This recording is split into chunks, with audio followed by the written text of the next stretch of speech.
everyone, it's Nicole Spohr here today for Honeybee Stamps, and I'm super excited to be sharing my project for the 12 Days of Christmas event here at Honeybee. I'm sharing this set of 8 scallop, square, and circle Christmas gift tags using lots of new products from the most recent Honeybee Stamps release. These are very beautiful gift tags. I'm a huge fan of gift tags, and these are a fantastic way to kind of do assembly line style gift tags that are beautiful not only on the package, but if the recipient wants to use it to hang on a tree, for example, afterwards, they will. My goal was to make them pretty enough that they could be used beyond just the gift giving. Mine are all in the traditional reds and greens for holiday, very much taken from the Honeybee Stamps Holiday Traditions paper pack, and they're made to coordinate with the wrapping paper I have on hand. I'm a firm believer in creating projects that I love to share with you guys, but also making them useful so it's something that's going to work for me in my own home. If you wrap in different colors, switch those out.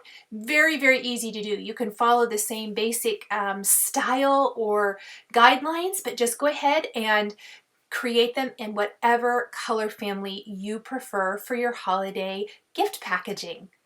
I am quickly showing I have laid out everything here. I did all of my die cutting off camera.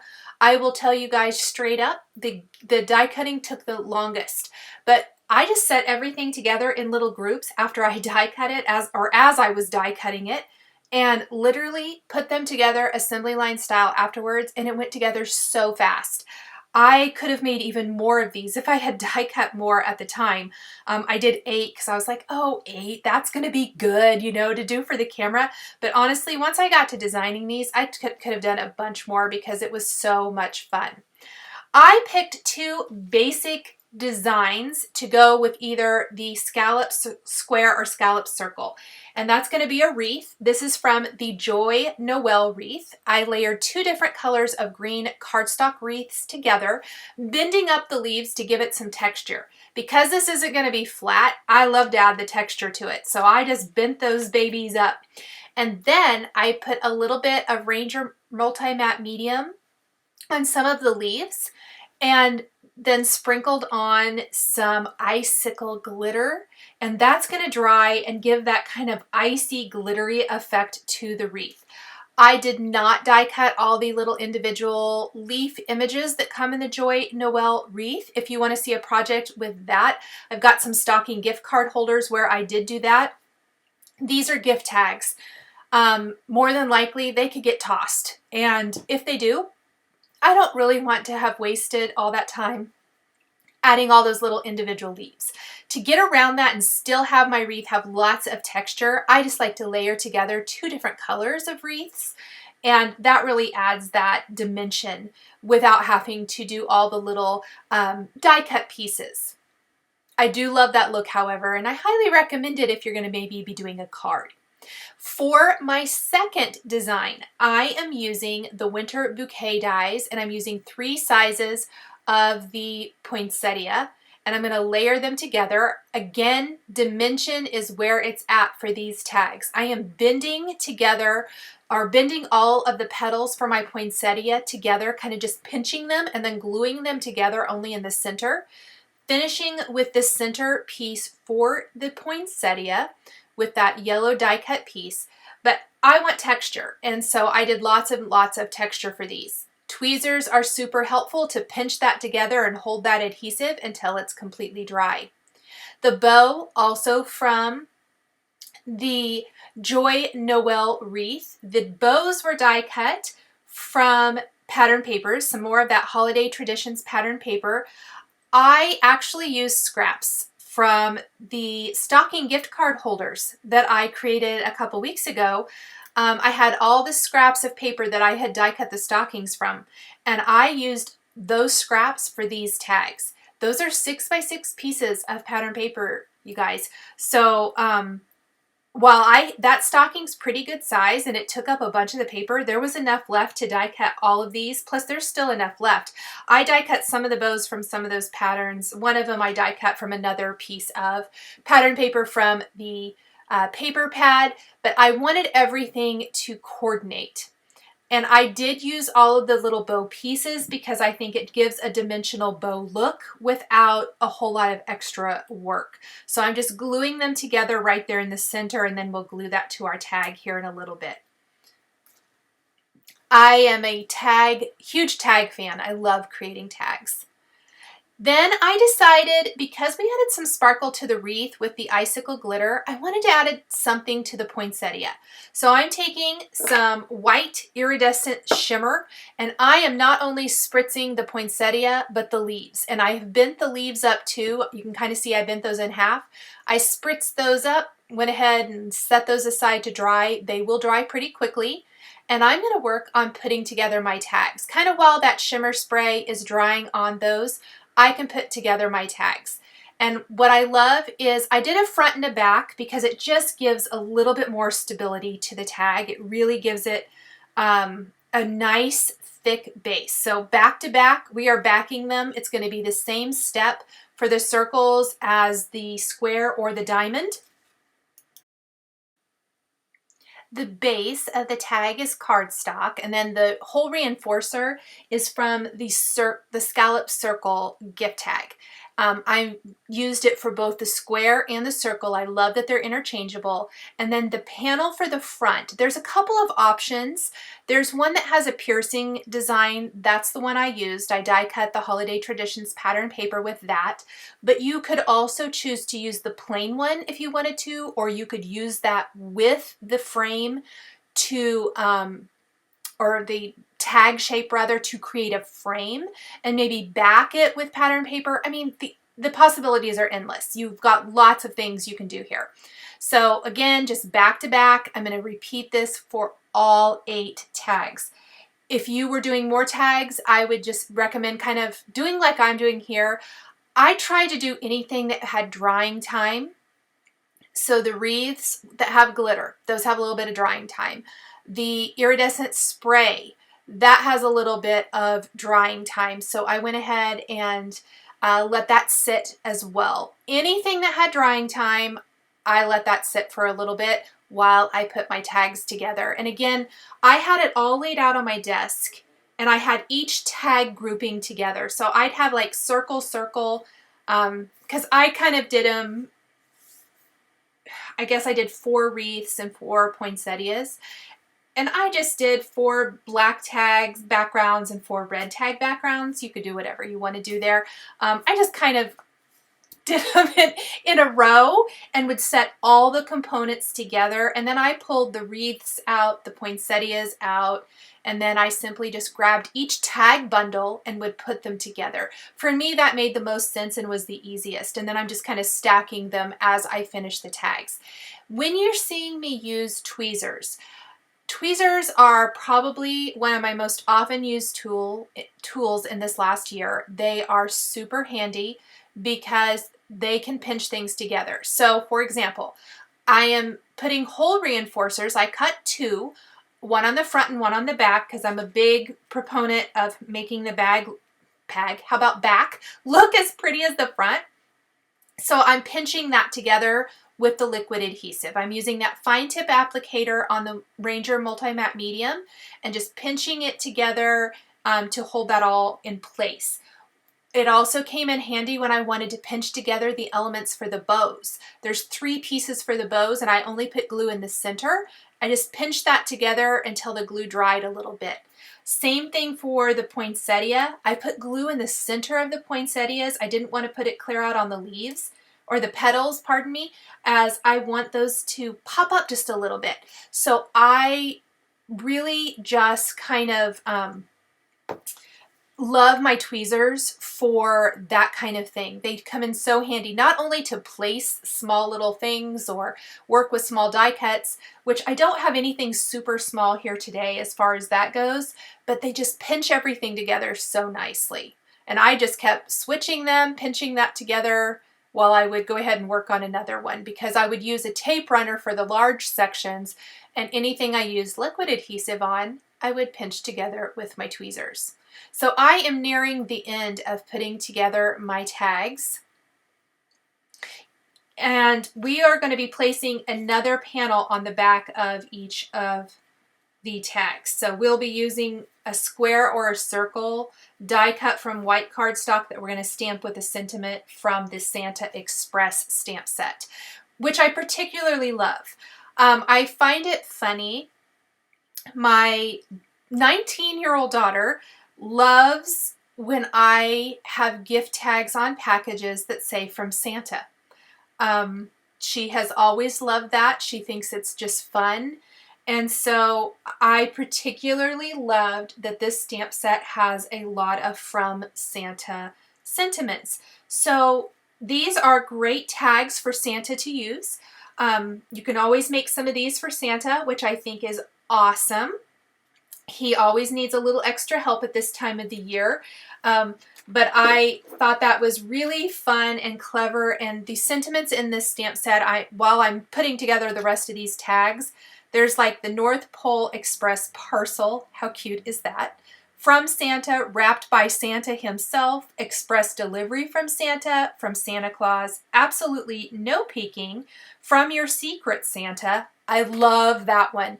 So many of us do Secret Santa things. I think that's great. Hand delivered by Santa Claus. Santa said you've been good this year. With love from Santa, hand delivered by Santa Claus, and Merry Christmas from Santa. That's a lot of stamps in this 6x8 stamp set. And there's also a to and from in here. So huge fan, love this stamp set. I think it's fantastic for tags, and I hope you guys think so too. I'm ready to put them all together now. I'm so excited. Look at that sparkle on the poinsettia. This was literally the easiest way I could think of to add some sparkle to the poinsettia to make it quick and easy. I'm always looking for the fastest way for tags like this.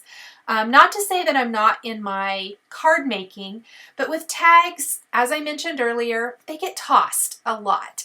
You know, you might, if you give it to the right person, say another crafty friend, they probably won't toss them. My daughter and both of my sons have really been good about, they always save them. They always know, you know, don't throw away mom's tags. But they might get tossed. So I hate to spend too much time on them just because they might get thrown away.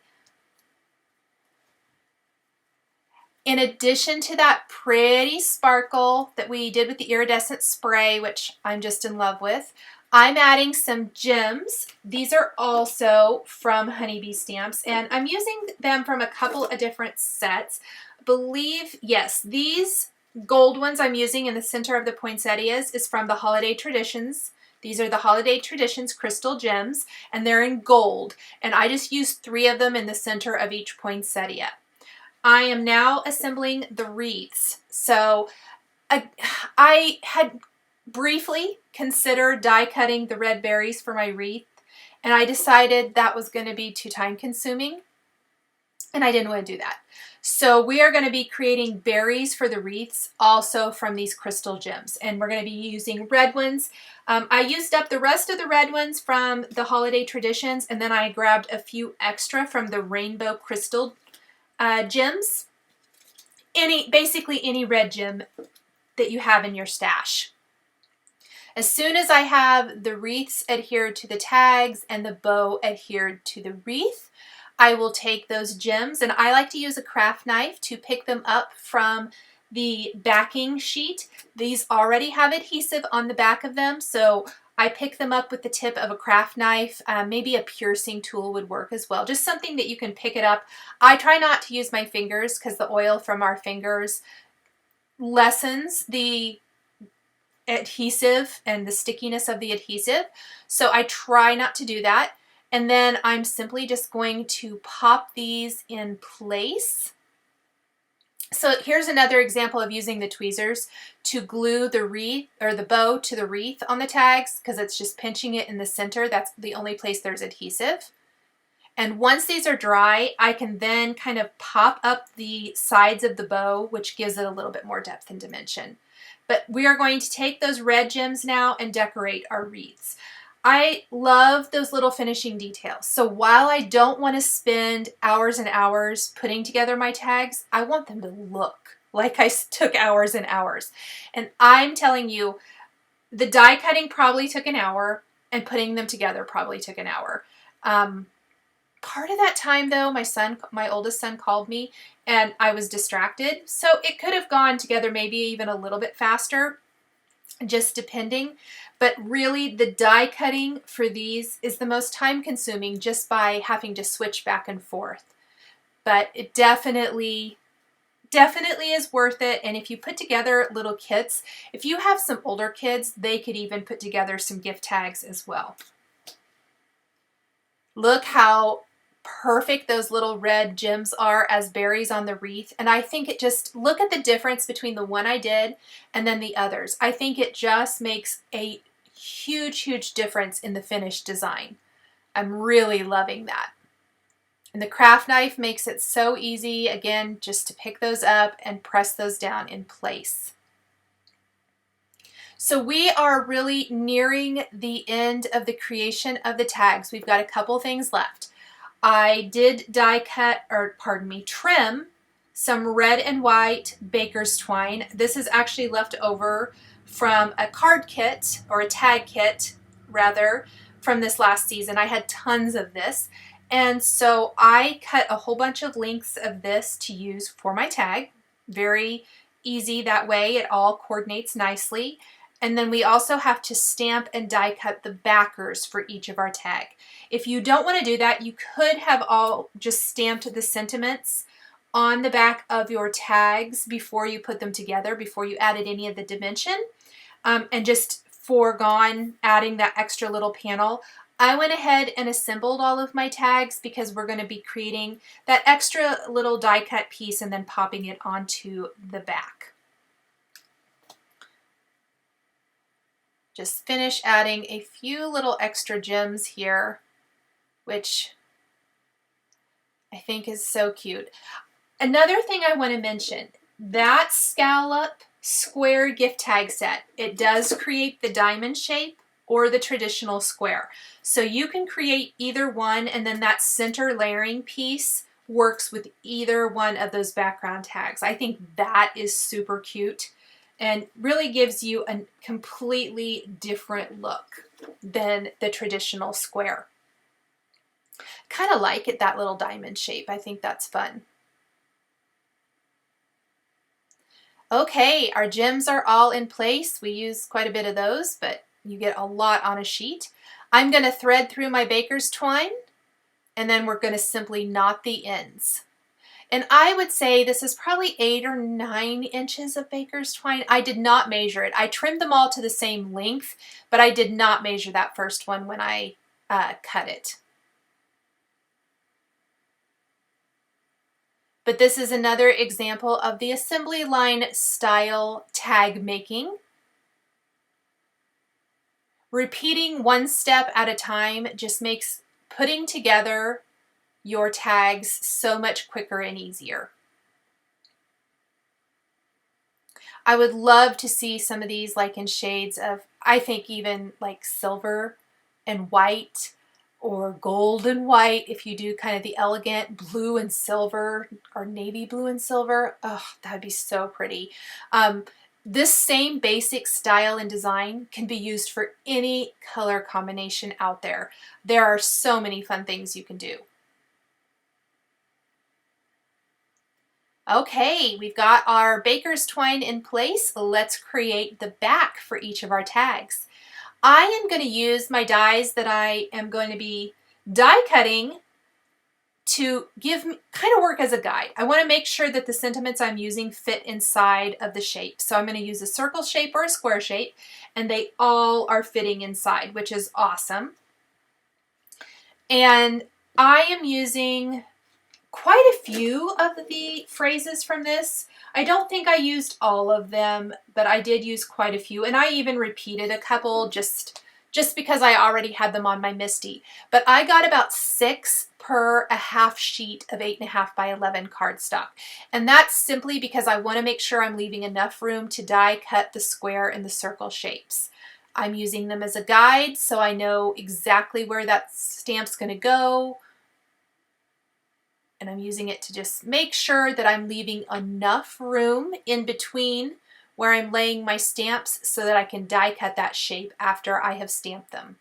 Then I'm going to stamp them with a red ink. And then after I die cut them with the square or circle shape, I am taking the 2 cm from the Santa Express stamp set and stamping that with black ink somewhere on the tag. All of them say from Santa in some form or fashion, so all I really need is the to part for this. You could use different sentiment stamp sets on the back, or just maybe a to and from if you need some basic tags that are not from Santa.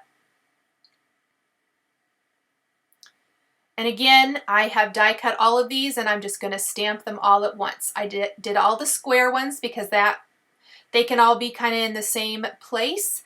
And then I can clean my stamp and I'll do all the circle ones. And from there, we are simply going to adhere the circles and squares to the back of each of our tags. And that is it. That is going to finish off our tags. Such a fun project. I hope you guys have enjoyed these tags as much as I have enjoyed putting them together for you.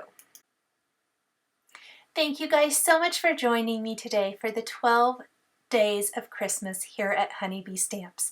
Please make sure to check back every day for even more designs as we have a few more days left in the series. The supplies I used to create my tags are listed and linked below the video here on YouTube. Please be sure to visit the Honeybee Stamps channel for even more inspiration. Thank you so much for joining me today, and we'll catch you next time.